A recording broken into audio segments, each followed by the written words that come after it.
రామాయణం మీకు తెలుసు, రామాయణం పేరు విన్నారు కదా, రాముడు సీత లక్ష్మణుడు పేరు విన్నారు కదా, విన్నారు కదా.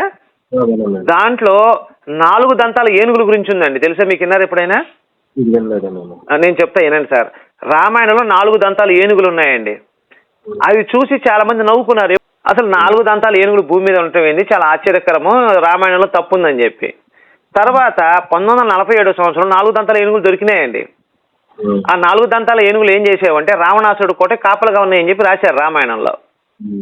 అవి ఎప్పుడు అంతరించిపోయినాయి? 12,000 ఇప్పటి నుంచి 12,000 సంవత్సరాల క్రితం అంతరించిపోయినాయి. అవి అంతరించిపోవడం అంటే ఇప్పటి నుంచి 12,000 సంవత్సరాల క్రితం అంతరించిపోయినాయి. అవి అంతకు ముందున్నాయి, 12,000 సంవత్సరాల ముందున్నాయి.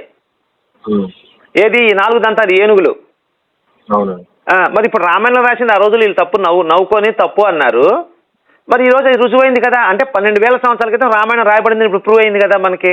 వీడియో కావాలంటే ఇక్కడ రౌండ్ అప్ చేశాను చూడండి.